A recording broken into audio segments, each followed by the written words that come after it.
Introducing Vivo V29. Meron itong processor na Qualcomm Snapdragon 778G. It has a 120Hz refresh rate, 12GB of RAM plus expandable pa ito ng up to 8GB. Sa camera niya naman is meron siyang bigatin na specs na 50 megapixel both on front and main camera. Napakaganda at napakakomportable pa ng design nato kasi naka matte finish yung likuran niya. Meron itong 4600 mAh na battery and very optimized na rin yung performance ng screen neto kaya hindi ito mabilis malowbat. Kapag binili nyo to, may kasama na siyang 80 watts of fast charger or tinatawag nilang flash charger. Kaya naman sa video na to is i-discuss ko lahat ng mga bagay na nagustuhan ko dito sa smartphone na to. And of course, isi-share ko rin sa inyo if ever meron siyang downside. Kasi sa halagang 24,999 pesos, meron ka ng ganitong kagandang smartphone na maganda gamitin pang gaming at hindi na naglalag. So tara, let's find out kung ano masasabi ko about dito sa Vivo V29 5G.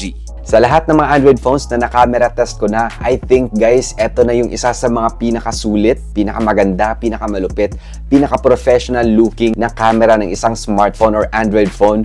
And ang tinutukoy ko ngayon guys is walang iba kundi itong bagong release ni Vivo which is Vivo V29. Yes guys, eto yung isa sa mga pinakamagandang smartphone ngayon na pwede nyo mabili sa budget-friendly lang na presyo which is 22,000 to 25,000 pesos. So since itong smartphone na to guys is na-unbox ko na siya, ang gagawin natin ngayon for today's video is ika-camera test natin siya para talaga makita nyo guys kung gaano kalupit, gaano kaganda, gaano ka-professional looking yung kuha na to guys.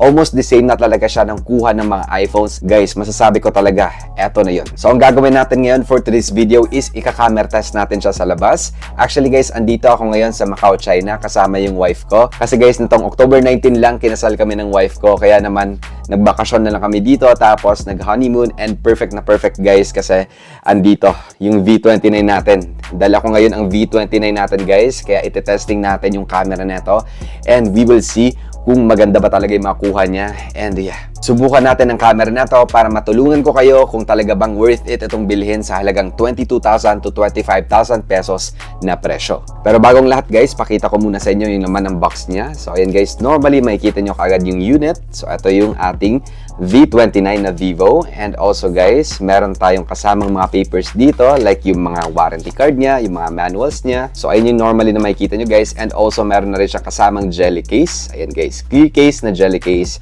And what we also have here is yung kanyang charging cable. Yung charging cable niya pala guys is USB to Type-C. So of course, meron din siyang SIM ejector tool. And last but certainly not the least guys, meron siyang 80 watt power brick or power adapter. Yes guys, 80 watts. Ganyan kalupit itong smartphone na to guys. Sobrang bilis niya makapag full charge. I think siguro magti-take lang ito ng 30 minutes. Mag-80 to 90% na yung smartphone ninyo. So ayun na lahat ng laman ng kanyang box. So guys, ito na yung mismo unit. So ayan, tatanggalin na natin siya sa kanyang plastic. Oh my god guys, tingnan nyo nga naman gaano kaganda yun guys. Oh wow guys, napakaganda. Matte finish yung kanyang likuran guys. And actually, very slim itong smartphone na to guys. Tingnan nyo nga naman gaano ka-slim ito. And to tell you guys, AMOLED screen ito tapos naka-curve type pa siya. Sobrang ganda, sobrang slim and very comfortable sa kamay. Kahit gamitin itong smartphone na to sa paglaro ng ML or Call of Duty, guys, kahit naka-ultra high graphics pa yan, kayang-kayang i-perform ng sobrang smooth na itong smartphone na to. Walang kalaglag guys. And guys, 120Hz refresh rate na nga siya. Kaya guys, super smooth talaga at sobrang sarap sa mata nito. Very HD, very punchy yung colors nito. Very vibrant guys yung colors niya. Kapag nanonood ka ng movies nito guys, super sarap sa mata, yung tipong hindi na kayo titigil sa panonood ng movies. Ganon yung experience ko dito sa smartphone na to. And I really can't wait to share with you guys yung result ng mga photos, mga videos na nakuha ko dito sa Macau or sa Hong Kong guys. Sobrang ganda talaga nito guys. Eto, panoorin nitong video na to. And ayan, let's go. Alright guys, I'm now at the Londonier here in Macau and look at this guys. I'm currently using the Vivo V29 and also the microphone guys. I don't use any external microphone, just the microphone itself, the built-in microphone of the Vivo V29. How does the microphone or the built-in microphone of this smartphone sound? It's actually a bit windy right now and yes guys, look at how beautiful this place is. So right now guys, this video is in front camera and using the 1080p 60 frames per second. How does the video stabilization looks like in my background? medyo shaky ba siya or hindi guys. So, kayo yung magja-judge guys kung shaky ba siya or hindi. So, 1080p, 60 frames per second. Ayun yung wife ko guys. Busy kakashoot ng mga videos. Super nice kasi talaga dito guys. O, yun o. Parang the Londoner talaga siya guys sa UK. So, ayan. Very nice, very Instagrammable place. It's really a must visit kung pupunta kayo dito sa Macau. Hey guys, we're currently now in Macau. We're actually testing this camera right now. So how does the microphone sound? The built-in microphone. So I'm using the Vivo V29. And look at the background guys. Wow, super nice.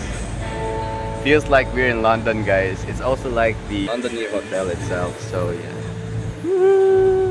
Ito naman ang performance na kanyang video stabilization habang naglalakad ako, and yung subject ko pala dyan is yung wife ko. Yung nagamit ko dyan is 1080p, 30 fps. And when it comes to dynamic range, masasabi kong okay na okay yung naging performance ng kanyang camera.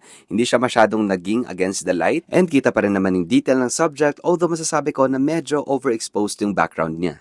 And napapansin ko rin sa mga green color or sa mga halaman, medyo naging oversaturated yung pagka-green niya. Dito naman tayo sa pinaka-favorite ko na part, which is yung kanyang zoom lens. From 0.6x or ultra-wide angle lens up to 20x zoom. Yes guys, 20x zoom, and kitang-kita nyo naman napaka-detailed and napaka-sharp pa rin ng projection ng image. Sobrang useful talaga na to, lalong-lalo na kung mahilig kayo manood ng concert. At di lang yan guys, eto pa yung pinaka-amazing na part sa kanya. Napakaganda ng kuha ng camera ng smartphone na to kahit na gabing-gabi kayo nag-shoot ng videos or ng photos.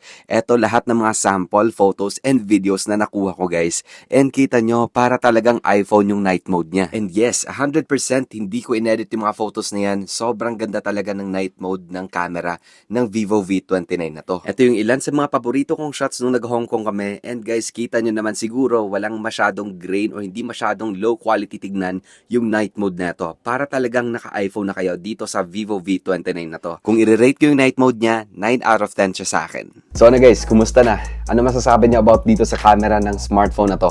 Worth it ba siya sa halagang 22,000 to 25,000 pesos lang? Guys, kung sa Samsung na to, I think magpe-presyo to ng 40,000 to 55,000 pesos. Pero guys, kay Vivo, pinakabagong release pa, 5G pa, guys, eto na yung kunin nyo guys. Vivo V29, isa sa mga pinaka nakakabaliw yung specs ng isang smartphone na sobrang mura, sobrang pasok sa budget, especially kung nagtitipid kayo guys, especially kung on a tight budget kayo tapos gusto nyo magkaroon ng smartphone na parang iPhone na yung kuha ng video, pati na rin yung photo. Guys, eto na yan.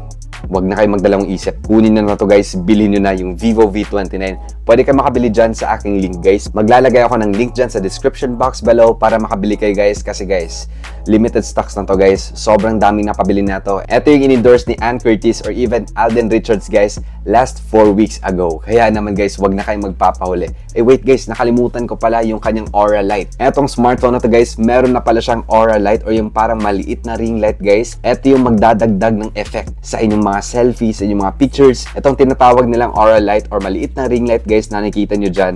Guys, umiilaw ito at pwede nyong i-adjust yung kanyang color from warm white hanggang sa very warm. Pasensya na kayo guys kung nakalimutan ko kaninang i-discuss itong kanyang Aura Light guys. Ito yung pinaka-highlight actually. Kaya guys, isa sa mga reason kung bakit merong pabilog dyan sa kanyang box, ang representation yan guys is actually yung kanyang Aura Light. Kita nyo naman guys, gaano kaganda guys. Meron na siyang sariling maliit na ring light. I swear to you guys, kunin nyo na tong Vivo V29 kung mahilig kayo mag-picture-picture, mag-vlog. Even yung kanyang microphone pala guys, hindi ko rin na-mention kanina yung microphone niya. Malakas na rin yung microphone na to. Nakita nyo naman siguro sa video kanina guys, wala akong kinabit na external microphone. Ganyan kaganda ang microphone ng Vivo V29. Kaya pwede talaga siya pang vlog kahit na hindi na kayo bumili ng external microphone. Okay na talaga to guys, pang vlog, pang YouTube, pang TikTok. Guys, i-order nyo na to. Kung gusto nyo mag-check out na to, meron akong link dyan ilalagay sa description box kasi meron akong link na available dun sa kabilang platform. Kaya guys, i-follow na rin ako dun. Meron tayong mas maraming followers dun. Meron tayong 150,000 followers dun. Kaya guys, ayan, i-follow nyo ako dun sa kabilang platform and maglalagay na lang ako ng link dyan para mas makakamura kayo. Guys, yung presyo na to sa mall ngayon is nasa 25 or 24,900 pesos. Kapag mag-order kayo using my link, magiging 22,000 or 23,000 pesos na lang to. So and guys, thank you so much for watching this camera test with this Vivo V29. Guys, paulit-ulit ko itong sinasabi sa inyo. Ito yung isa sa mga pinakamaganda na talaga na smartphone or Android phone na nahawakan ko at na-testing or na-camera test ko. I swear to you guys, hindi kayo magsisisi sa smartphone na to. Isa ito sa mga pinakamalupit na quality, and sa price point pa lang guys, 22,000 to 25,000 pesos, hindi na kayo lugi. Sobrang dami pang freebies, and also guys, meron pa siyang 80 watt na fast charger or power adapter. So anyway guys, that's enough. Thank you so much for watching, and I hope to see you guys on the next video. Goodbye for now guys, and peace.